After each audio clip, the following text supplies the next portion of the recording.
Hello Internet, it is I, TheRoschi, and I'm back with another reaction. This time, reacting to some more collected Miscellanies. We have Furina, Navia, and Chevreuse. But you know me, how I go about doing these things. I'm going to be listening to what the narrator says. Maybe it's Dainsleif, maybe it's Alice. I don't know, but I'm going to find out, and I'm going to break down what they're talking about.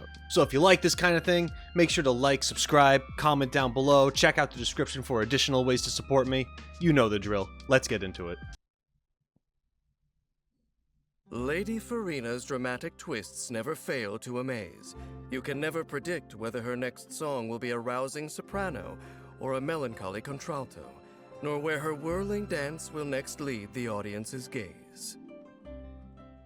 That was a snippet from one of the most popular editions of the Steambird. I knew you'd miss me. Furina has an entourage of hydro-proficient companions to assist her in various capacities. To show her gratitude, she occasionally invites them to her tea parties. With the world's doors open wide before her, the notion of a stage is not so narrowly defined. While Furina is in the party, the cooldown of xenochromatic Fontaine aberrant skills is reduced. First time hearing about that, I think. Furina's normal attack can combo up to 4 sword strikes, dealing physical damage to enemies. Using a charged attack consumes a set amount of stamina to unleash her Pas Seul aura, dealing physical damage to nearby enemies, and changing Furina's Arca alignment. Periodically, when Furina's normal attack hits, a Spirit Breath Thorn or a Surging Blade descends on the enemy, dealing Pneuma or Usia aligned hydro damage based on her current Arca alignment.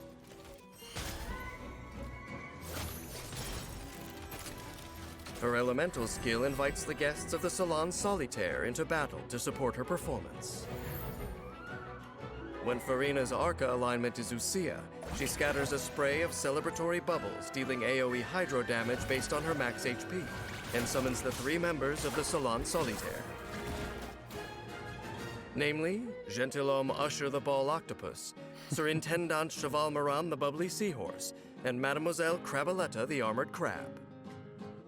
The Salon members periodically attack nearby enemies, prioritizing the active character's target, and deal hydro damage based on max HP.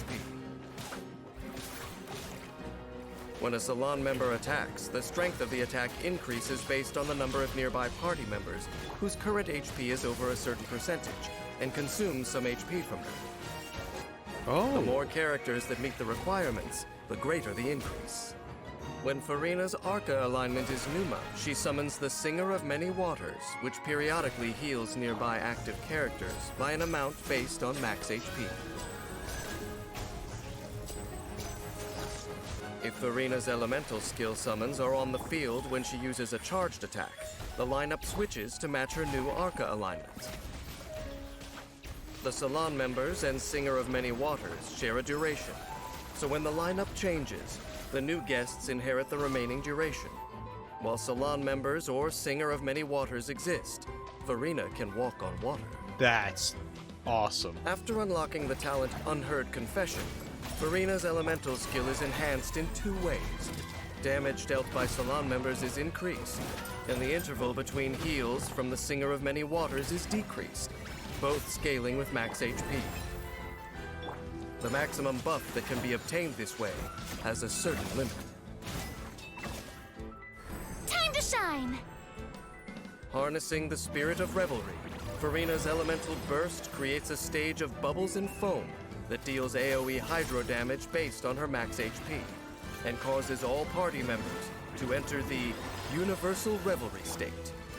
While in Universal Revelry state, each time a nearby party member's HP rises or falls, Furina gains 1 stack of fanfare per 1% of their max HP that is gained or lost. The damage dealt by, and incoming healing bonus of, all nearby party members will be increased based on Furina's fanfare. When the duration ends, all stacks of fanfare are clear.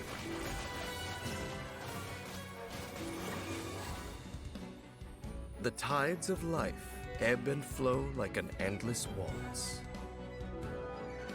After unlocking the talent Endless Waltz, when the active character in your party receives healing, if the source of the healing is not Furina herself and the healing overflows, then Furina will periodically heal a nearby party member by a certain percentage of their max HP for a short duration afterward.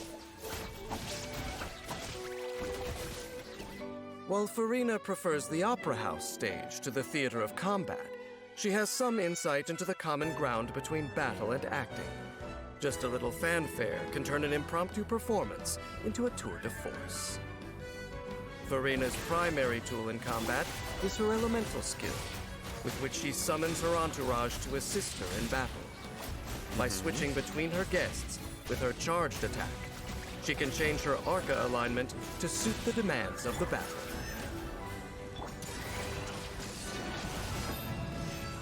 When energy is full, Furina fashions a stage out of foam and bubbles. As she accrues fanfare from her fellow party members, she bolsters their combat capabilities, building up to a glorious finale fit for the finest opera. While I can't claim much expertise when it comes to opera, I have heard that actors often rehearse in front of the mirror. On the one hand, they need to immerse themselves in the character and the scene, and on the other, they must see themselves from the perspective of the audience to decide whether their act is emotionally compelling. I'm sure that Furina, too, has spent time adjusting her technique in front of the mirror all alone. But I wonder, who is it that she really sees looking back at her?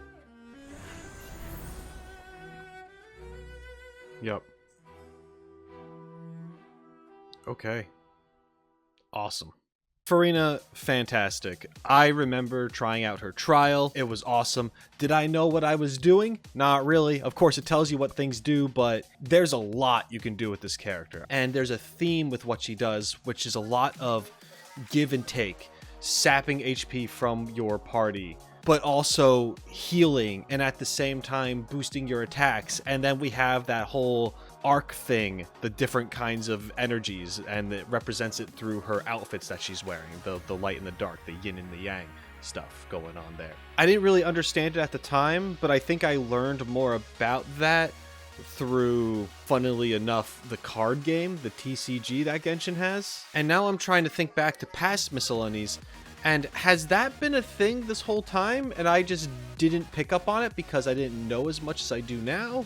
Or is that relatively new, and is Furina one of the first characters? Or in the 4.0 live stream, I think they talked about that. Either way, she's a lot of fun to play, and there's a lot of paths to take depending on how you want to build your party overall. I can see some people trolling though.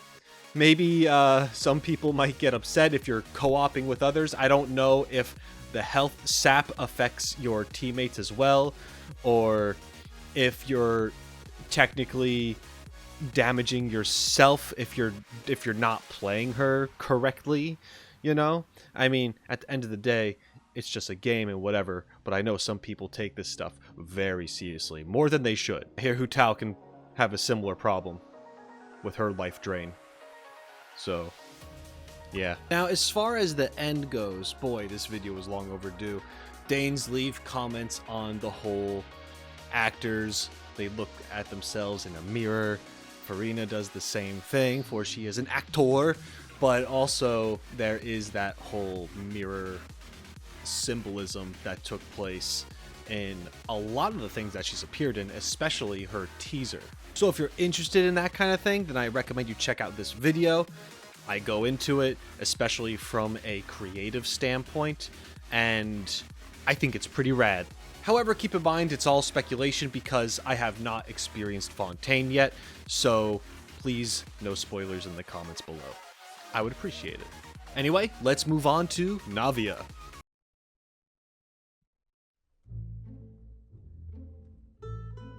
Whether prince or pauper, researcher or reporter, any law-abiding citizen in Fontaine will find a warm welcome from the Spina di Rosula. And there's no need to be too concerned about owing them a favor. In the words of the current president, come on, let's be friends. Count me in.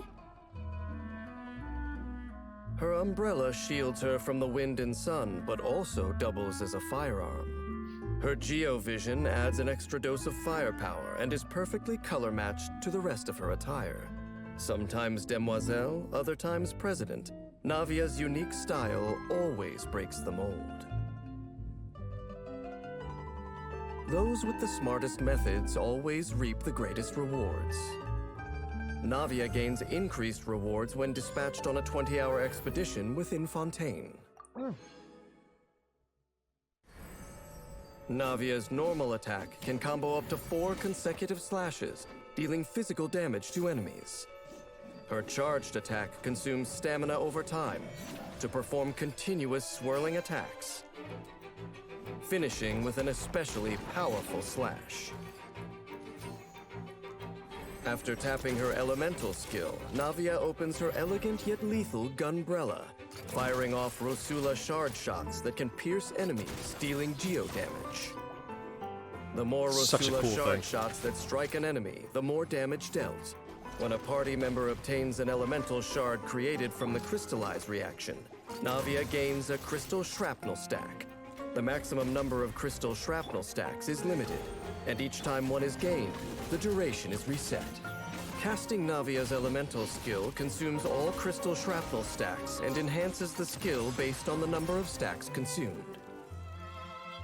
If 1 to 3 stacks are consumed, each stack increases the number of Rosula shard shots fired. If 4 to 6 stacks are consumed, each stack beyond the third increases the damage dealt by this Gunbrella shot. Hold the elemental skill to enter aiming mode, while continuing to collect elemental shards from crystallize reactions. When released, Navia fires Rosula shard shots. Navia's elemental skill has 2 charges by default. At set intervals, Navia will unleash a surging blade when she fires her Gunbrella, dealing Usia-aligned geo damage. After unlocking the talent Undisclosed Distribution Channels, for a short time after using Navia's elemental skill, Navia's normal, charged, and plunging attacks will deal geo damage that cannot be overridden. The damage dealt by these attacks is also increased. A proper send-off from the Spina with love. With her elemental burst, Navia gives the Spina President's order for a magnificent Rosula Dorada salute, unleashing a massive cannon bombardment against enemies in front of her, dealing AoE geo damage and triggering fire support, which periodically deals geo damage for a limited time. When a cannon attack hits an enemy, Navia gains 1 stack of crystal shrapnel. This effect can be triggered once per set interval. The Spina di Rosula has to deal with people of all factions and affiliations. That's much easier when you keep everyone on friendly terms. After unlocking the talent Mutual Assistance Network, for every Pyro, Electro, Cryo, and Hydro member in the party, Navia's attack is increased by a certain percentage, up to a limited number of stacks. I didn't know that. I love that. Navia is a quick and agile thinker. Only the few who can keep up with her train of thought stand a chance of dodging her Rosula salute. In battle, Navia's main means of attack is her elemental skill, which relies heavily on accumulating crystal shrapnel stacks to fire off extra Rosula shard shots. This is a team effort, as Navia gains crystal shrapnel stacks whenever she or any of her party members collect an elemental shard created by a crystallized reaction. By using her elemental skill with enough crystal shrapnel stacks, she fires more Rosula shard shots and deals greater damage to enemies. When energy is full, Navia orders a Rosula Dorada salute, which provides continuous fire support and increases the efficiency of crystal shrapnel acquisition. As the cannonade continues, geo cannonballs fall like confetti to celebrate a well-earned victory. People have many preconceived notions of what a good leader should look like. Mature and grounded, powerful, even austere. The young and vivacious Navia is perhaps not what many would picture. But it would be a mistake to underestimate her just because of her beaming smile. She remains staunchly optimistic about the future of Spina di Rosula, the court of Fontaine, and even the whole world, despite all the trials she has endured. It's unfortunate when the path to a brighter future compels her to close her umbrella and turn it against others as a weapon. But all budding roses need thorns for protection. Okay. There we go. Navia is a very beautiful character, and I mean that in more than just appearance. I also mean that in how she plays. Yes, her weapon is essentially a claymore, but if you have her signature weapon, it's stylized to look like a battle axe. That's pretty cool. The one kind of nitpick thing that I have about it, she does the Beyblade thing, which a lot of the younger or smaller characters who are claymore users do, and I was hoping she would have something different, but then at the same time, personality-wise, from at least what I have seen, which isn't a lot, I get the sense that she is more free-flowing, like literally going with the flow, using momentum to her advantage. So instead of being in a stance and doing these precise heavy swings, such as Diluc, Eula, or maybe even Beidou, she instead has a spinning attack where she's literally just using that momentum from her blade to carry her. And this makes sense because we see her do similar things in her demo. So it's not that big of a deal. Everything with her Gumbrella is awesome. I love how it works. I like how your teammates can collect the shards for you that help boost up your thing, that it's not solely just her responsibility, that you can freely switch out of characters, get the shards, switch back, and just blast someone point blank range with your shotgun umbrella shot. This goes back to when I was talking about Wriothesley, for example, and when he hits someone, you feel it, even by watching. It has good game feel, right? There's that actual impact. Genshin impact. Navia has a very similar satisfying feel with her Gumbrella. I think they did a really good job with this character, considering that it's been a really long time, apparently, since they last released a Geo character. So what Dainsleif was saying about Navia, I agree. Her organization looks like the mob. She's got a French mob, it's Fontaine. And she's the leader, and she carries herself in a way that is kind of peculiar. She's very bright, and she's very flashy, and she seems very positive. You would maybe expect a leader of something like this to be a lot more serious. Not saying that Navia doesn't take her job seriously, but she carries herself in a way that is very pleasant. Navia's the flower, Navia's the rose. There's a lot of symbolic stuff about that, and things that we have seen and read. But like Dainsleif said, every rose has its thorns, and this could mean, you know, taking action, defending herself, or possibly things that make her not to be as pretty as she appears. There could be some inner turmoil. I recommend you watch that video as well. I break the visuals down of that teaser, and boy, does it reveal some things. So yeah, that's Navia, an amazing character. Chevreuse time. In the interests of manpower, Fontaine's Special Security and Surveillance Patrol has had to widen their net and take on a number of unusual characters. This has led to many personality clashes in the past, but if one thing unites them all, it is their absolute obedience to Captain Chevreuse's command. After all, any would-be troublemakers would probably have to out-train her first. A little extra training never hurts. The Special Patrol is tasked with taking on the most dangerous cases and taking down the worst offenders. Their captain, Chevreuse, combines the power of her pyrovision with her skilled marksmanship to great effect as she works with her team to uphold justice. Seizing the initiative is key in a crisis. When Chevreuse is in the party, she reduces sprinting stamina consumption for your own party members, making exploration faster. Always a good thing. Chevreuse's normal attack can combo up to 4 strikes with her polearm, dealing physical damage.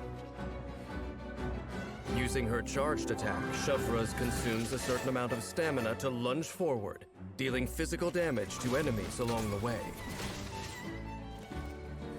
When her elemental skill is tapped, Chevreuse quickly draws her musket and fires at the enemy, dealing AoE pyro damage. Hold her elemental skill to enter aiming mode, locking onto a target in her sights to fire a more precise shot.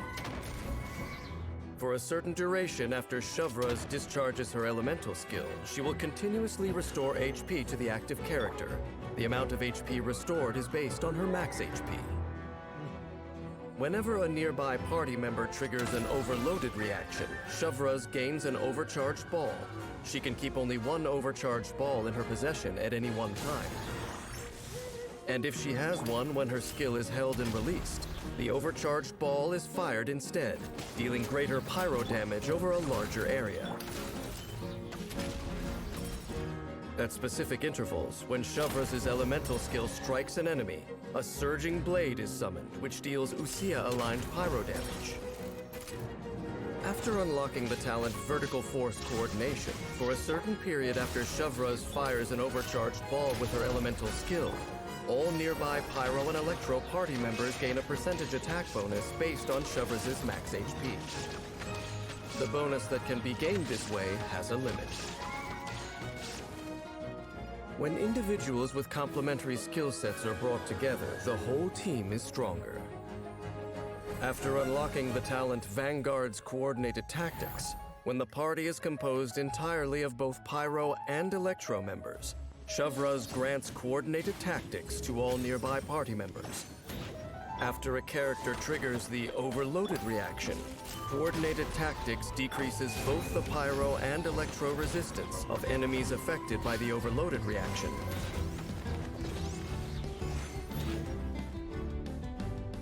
Hands where I can see them!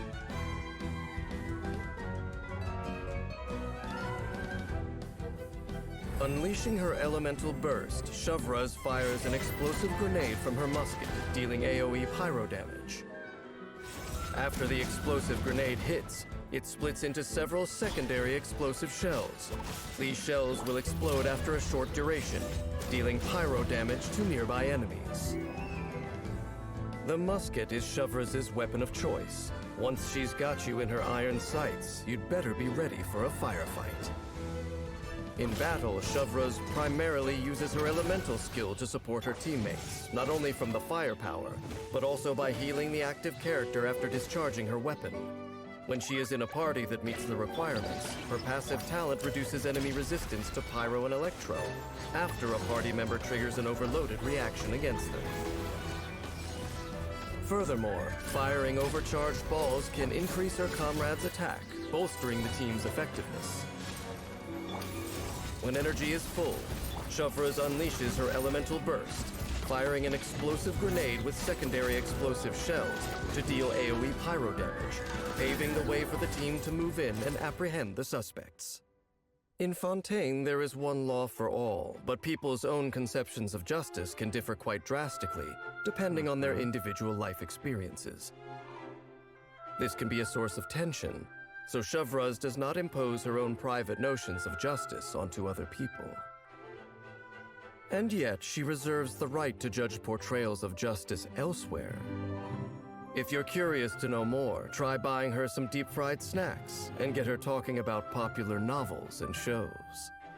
I think you'll find what she has to say less intimidating than her stern gaze might suggest. Okay. All right, great. Chevreuse. That went pretty much how I thought it would. Chevreuse is a great character to have if you're going to be running that Pyro Electro team. The overloaded reaction, like that's her jam. I think her musket abilities are very interesting, even though at the end of the day, her burst is essentially a grenade, and that doesn't really make sense. But hey, I guess in Genshin, muskets can launch grenades. Whatever, it's a fantasy game. She's a captain, and she's used to working with a team, so she's going to support that team. Of course, she has the polearm, but her primary weapon, her weapon of choice, would be the musket, and you're not gonna run headfirst into a fight up close with a musket. Or if you do, you're ridiculous. You better know some gun fu or something. What really sticks out to me about Chevreuse is actually her character. I really like this divide that they have between her job and sense of justice versus her hobbies. I think it's really cool that this character has these hobbies that stand out because other 4-star characters, at least from these demos, teasers, miscellanies, they don't stand out that much. Let me just throw out some examples. There are plenty of characters who are all about their jobs. And that's fine, but they are all about their jobs. For example, I've praised characters such as Yunjin in the past. She's an opera singer, and she's all about her job. She learned how to fight through practicing stage combat, and it made sense and it was really cool. At the same time, it is just all about her job in these trailers. Then you have characters like Goro who do even less because, yeah, he's very much all about his job. And that's it. He's just a soldier. And like, I don't care because there is nothing else going on for this guy, at least with what's represented in the trailers that he appears in. I'm not talking about in-game stuff, so don't come to me defending like, oh no, yeah, it's actually a cool story. I'm not talking about that. I'm talking about how these characters are presented to us. So you have characters who are about their jobs like Goro, which are like, there's nothing really there. And then there's characters who are presented to us like Yunjin, where it's like, wow, there's more there. It's still just about her job. But now we have 4-star characters such as Chevreuse, who is like, this is what they do. They're about this. Yeah, she's all about justice, and one of the hobbies is reading crime novels, detective novels. But at least from this, I'm not getting the sense that she is reading detective novels because she's a captain of the security force of Fontaine. You know what I mean? And yeah, she eats snacks so she can have her energy up for when she does do her job. But let's be real. Are you eating snacks for energy? Or are you eating snacks because you like your sweets and you like your grease? So my point is, when it comes to these trailers, they are doing a lot more for the 4-star characters, which I think is great.